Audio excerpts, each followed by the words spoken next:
Hey Sonya, Hi, Daniela. How are you? I'm good. I'm just laughing from our previous combo, but yeah, we're just chatting about what it is, like what it's like to get through lockdown three, pandemic style life in Canada, by the way, at the moment, where I feel like I'm seeing people live their lives everywhere else in the world, but it is what it is. But yeah, we were just chatting about what's getting us through, right?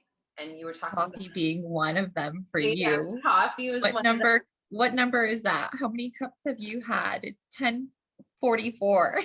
This is number two because I went in between today and I had a huge jug of lemon water. Settled me down. Yeah, because, oh, there, yeah, I have the same jar. That's so cute. Yeah, so coffee was one. I was sharing a story with you on the weekend where I was just having such a busy weekend. And I'm like, we're finding that like in this state of life that we're in, it's just become a lot. I think you have two little ones at home that you're trying to homeschool and you're trying to work. Your husband's still working, thank goodness, but he's in and out. I'm the opposite, where I'm stuck literally in solitary confinement unless I'm on an It's a appointment with a client. beautiful, it's a beautiful solitary confinement, It's though. nice. Yes, it's a beautiful solitary confinement, but it is alone. Like I'm, so that's why we were just chatting. We're like everyone's has their own level of stress, and it is a level of stress. And like we were just saying how, personality wise, like Sonia, you were saying like you're pretty chill and you can kind of just be happy in the morning and keep it going, but there's these like it's a slow burn. It's just like every day it's just these little things that keep going. And so the coffee was the reason, is like we were saying we're just forget about all the stuff and all people's opinions and all that stuff that gets like all in the mix, and it's just like, how can I be happy right now? And it's exhausting. And I was sharing because I feel like with every person that I talk to, they have a strong opinion or they feel a certain way, and it's just like I haven't even had time to like digest and like create an opinion for myself. Not that you know there's not like a lot to think about, I guess, but I wouldn't even know what to say. And I do feel that like everyone, and so just being aware, especially when dealing with clients and you talk to people on the phone all day, just being sensitive to like if they have an opinion on it.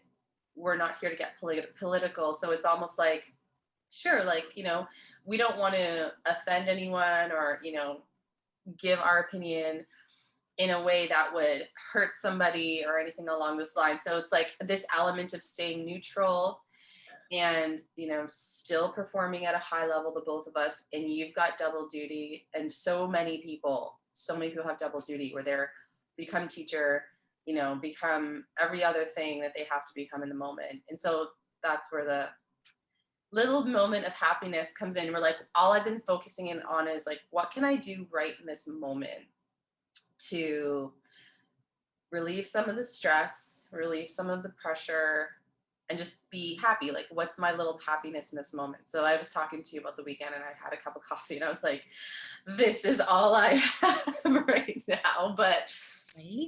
Mine used to be grocery shopping. Saturday or Sunday mornings, I'd get up, hit Starbucks up or wherever the mood took me for a nice coffee and just wander up and down.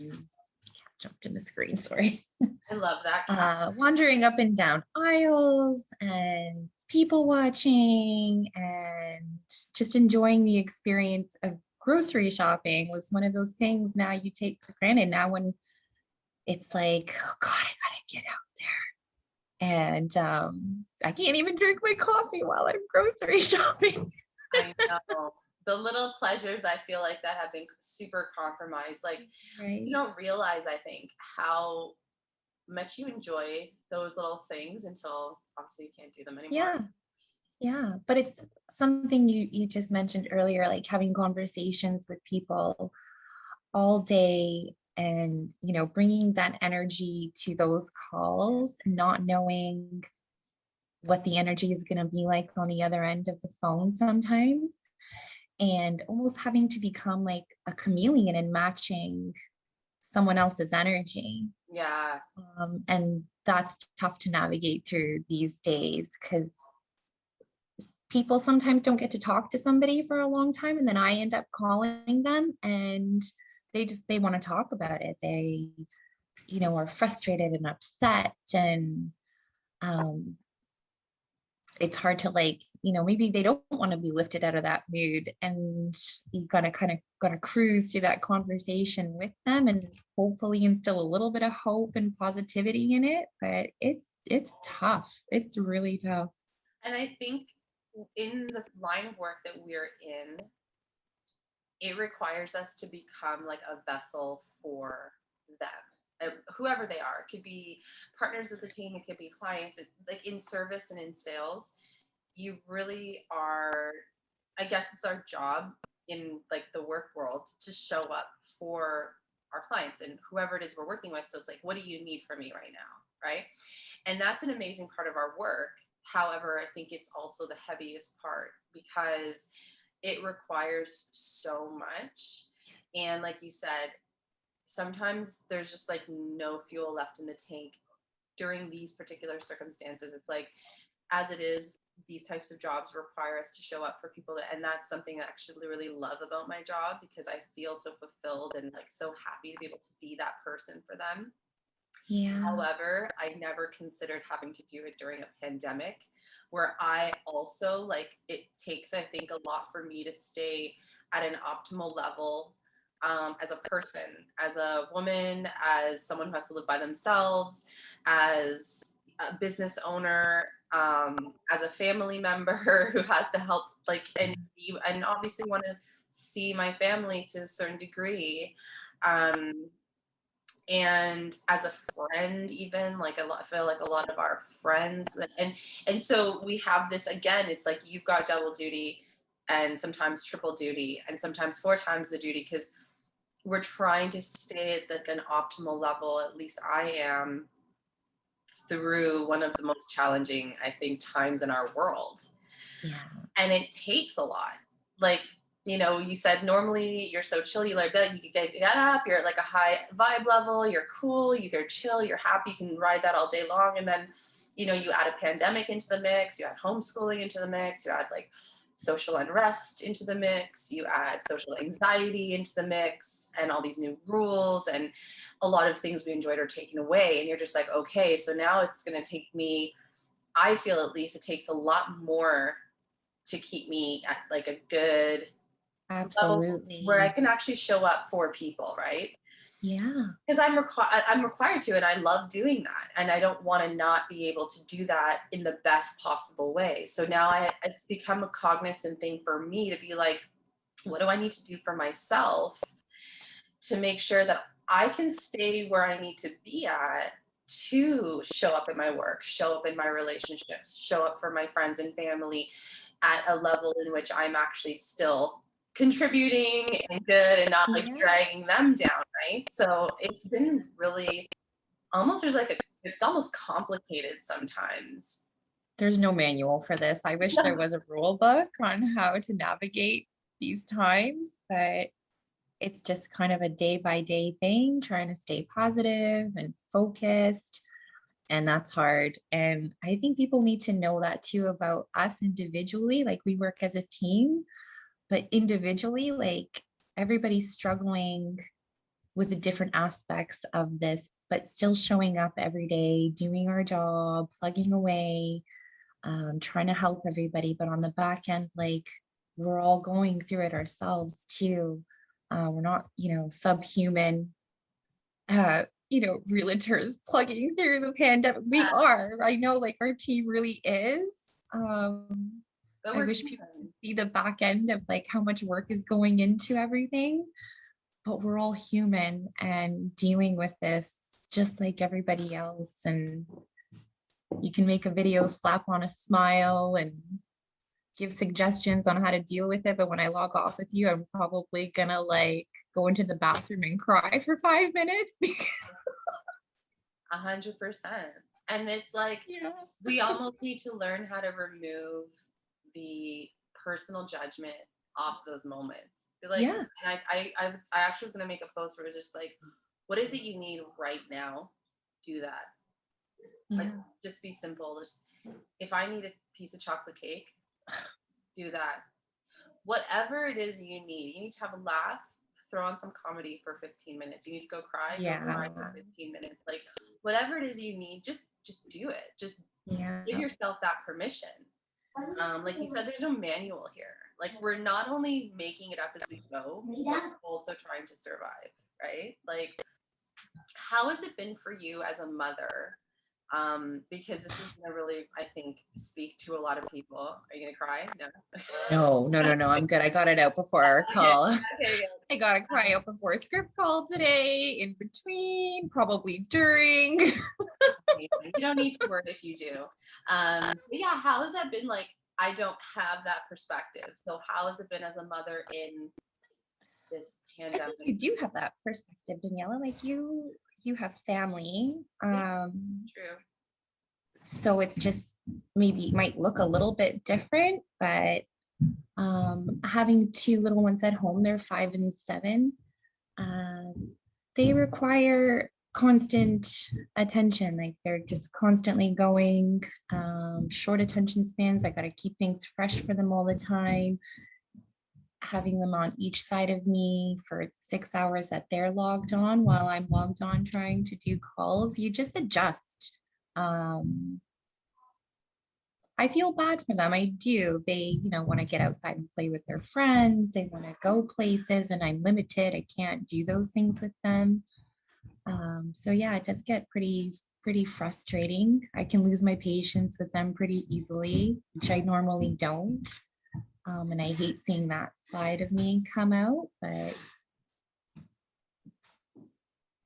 yeah, they're doing okay. Like I keep telling myself it could be worse. It could be worse. And we just we just plug away. Yeah, it's so interesting because I was listening to, I think it was Super Soul Sunday podcast with Oprah, and she asked one a question, and she was like, "What is one habit that you have, a good habit that you like created for yourself over the pandemic, and a bad habit that you've Oh. created for yourself?" And it threw me off because I was like, what a great question. Like, what's a good thing that's happened? Like, what's a good habit that I've adopted, and what's a bad habit I've adopted? So I was wondering, what do you think, like, on your end, what would that be for you? So I don't want to disclose all my bad habits that I've developed over the pandemic. I feel like that list has gotten a wee bit long. You don't have to have time. If you want to get into the dirt of it, yeah. My good habits, it's that quality time I get with my kids. As much as it's frustrating and it has its moments, I'm almost grateful. I am grateful for having them here with me all day, every day, because otherwise I wouldn't. They'd be at school, I'd be at work. You're in that grind. It was go, go, go after school to get to extracurriculars and then dinner and then bedtime routine. It was a hustle then. Now it's just kind of a little more relaxed. And I just kind of get that opportunity to like sit there and stare at them and then like absorb them. And I'm grateful for that. And I'm really trying to take advantage of these moments to listen to them talk to me. And I'm really enjoying that and trying to be aware of it. I used to do yoga every morning faithfully, and that's one thing that has unfortunately fallen off of my daily routine.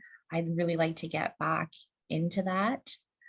But working from home affords me the luxury to sleep in a little bit longer. I don't have to travel to get to the office to get ready to do breakfast and lunches. So now it's like, well, I've got an extra hour. Yeah. Just sleep in and roll down to my desk here. I feel the same.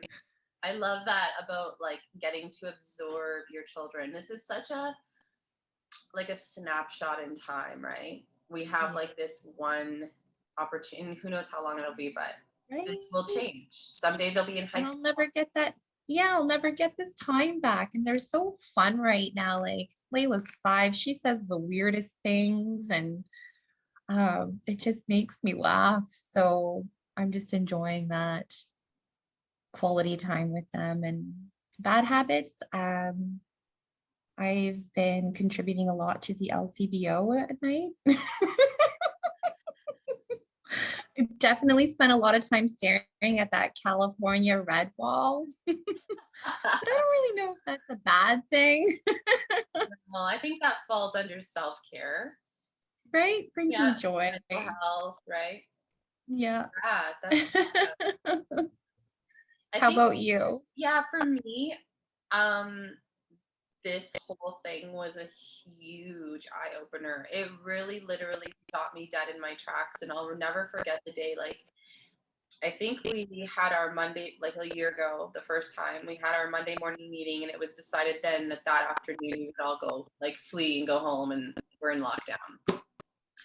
And I did that. I got all my stuff. I came home. I worked like I normally worked. Tuesday, I worked like I normally worked. And Wednesday, I woke up and it was like my whole body was like sore. I couldn't even get to the shower. And I remember just being like, whoa, because it was like working from home and it was like a different, and I think I really, like I relaxed. I was like, oh my God, like how long, how many months, years has it been since I just chilled out and I didn't have to do anything first thing in the morning? And I just remember standing in like the hot water and being like, I feel so guilty for like my physical body is like not good. Like Yeah. I did this to myself. And I'm the first person to be like meditate and do all these things. And I was the first person to throw it all out the window for like extensive periods of time. And I Yeah. think that that really like snapped. Like that was a thing in my mind that I was like, okay, this is not a, this is great that you can perform at this level, but so consistently with no breaks and no social life and no nothing is so wrong and unhealthy. And like almost like I didn't realize that that's what I had done. Like it was like I was always just like working and like you said, hustling. You don't have time to the mental space to even realize like this is not how you live your life. Like this is not healthy. This is not going to get you to where you want to be. And so that was like my first real, and so since that day, that morning, this entire time, it has just been a very deep sort of self reflection where I have the time, first of all, because I'm not running around and driving so much, and we're not doing the things. There are no events, there are no things to get ready for, there are no things to plan for, unfortunately. But I've actually, it was like basically the whole world hit like a huge pause button, and I was like forced, actually forced To to slow down. to slow down and actually think for 1 second about what I was doing. And that I had really created like really huge distractions for myself in my life to not have to sort of peel it away and look inside. And those distractions were celebrated by everybody. So I thought, that's what you're supposed, like, this is good. So it was my own uh, subconscious affirmations and reaffirming to myself that even if what I was doing was using a distraction or, you know, forcing myself into this way of life that maybe wasn't always the right for me, it was good. So that was my reason. Like, oh, if it's good, then I can keep doing it, which is terrible. Like nobody Yeah. should live like that. So that would be my good habit that I really picked up from kind of that new way of seeing things, was that I've become a lot more self-reflective. So I've forced myself to be like, okay, well, why are you doing it this way? And why is this how you're showing up right now? What is really going on, right?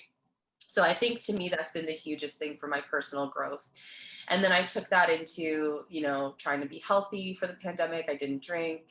I did all these things I thought would keep me mentally neutral. right? Because I knew if Yeah. I started drinking too, and I did, of course, I got into the sugar and the wine and the Oh drinks that night. gosh. Yeah. But then it's like, I was able to stop and be like, this makes me feel like this, and this isn't going to get me where I need to go Yeah. because I won't make it. Like it's just not going to be. Right? Yeah. So bad habit, I think I picked up. So that would be, I think, kind of my best thing. Bad habit is, I think, um, I've started to cut myself a little too much slack. I think like I'll sleep right in every single morning. And I normally like my I don't really need an alarm. Like I kind of I'm a morning person. I'll go to bed at 7 o'clock at night, but like Wow. no, true. I can't. I'll go to bed at like 9 or 9:30 or 10 or 10:30. Like I'm cool to go to bed at night and probably fall asleep, but I always will wake up early. It was just like my routine. That's changed. So bad habit I've picked up is watching a movie pretty much at night or watching TV, which I didn't even have TV. I didn't have a TV for like years. And then I don't Wow. even have cable. I only have Netflix and like Prime. And I just got them like last year. So I didn't actually use Okay. it. And so now it's like my routine, I think it's not the greatest habit, especially when the weather is not great. If it's great, I'll go for a walk and I'll watch TV all night, and then I'll watch TV pretty much all night. So then I don't get up early, I think, and that's kind of why I just sleep until like 7:30, Yeah, which is way too late. absolutely. Yeah. Do So any of your friends ever say to you, "Oh, like you really need to start watching this show," oh or "Have you seen this movie?" And then I recently saw a meme about that, about people saying, "You need to watch this," or "Have you seen this?" And then you respond, "No, I haven't. I'm definitely putting on my list of things to watch, and I will never get to it." So I yeah, have to stop telling people like, "Yeah, I'm definitely gonna put that on the list and watch it." Um, I'm it, not one of those people. I don't enjoy watching television oh my at god, all. I I've never used to. I spent probably all of my 20s and most of my 30s never even turning a TV on. I was like the podcast girl or the book reader or like seeing people are talking on the phone. I would do that a lot. Now it's just like, ooh, a movie. Like I would get so scared. Like I can't watch scary movies because they traumatize me. And so I wasn't allowed to watch movies basically all my teens. My mom was like, we can't live with you if you're going to do this. So right? I just stopped really watching TV. And then I got busy. I didn't care. Right. And now it's become like literally my only fun. So someone will be like, hey, did you see this movie or have you watched this? And I'm like, ooh, no. And I like go and watch it that night. So that's definitely a habit I think I'll want to break because I actually noticed that I'm way more tired in the morning when I'm staring at a screen all day for work and then all night for TV. So, yeah, that's kind of one of them. But I think we don't want to keep people too long. But I think the most important thing here is that it's important to always reach out and to talk to someone if you're not feeling great. There's nothing wrong with not feeling great as much as we talk about being positive. Like I was saying the other day, the flip side of that coin is not positive, and we are one coin. There is no not like we're human, we're all encompassing. So don't feel bad when you're in those moments. Don't feel guilty or whatever, or embarrassed. Just reach out, and sometimes a really good virtual chat or phone call or whatever just really makes all the difference. So Absolutely. It's always so uplifting to talk to you, Daniela. I love thank our you too. chats. I never know where they're going to go or what direction they're going to take us in, but it's definitely therapeutic for me. Oh, I love it. Same. I feel the same. So we hope that someone got something out of our chat today. And you can always message Sonya any single time that you need, even to just hear her lovely, sweet voice. If you just want to chat with her, she's happy to have those conversations. And you can email her as well to set up a call, Sonya@knightonrealestate.com. SONY. Right. All right, Thanks, girl. We'll talk girl. to you later. Have a great day. You too. Bye.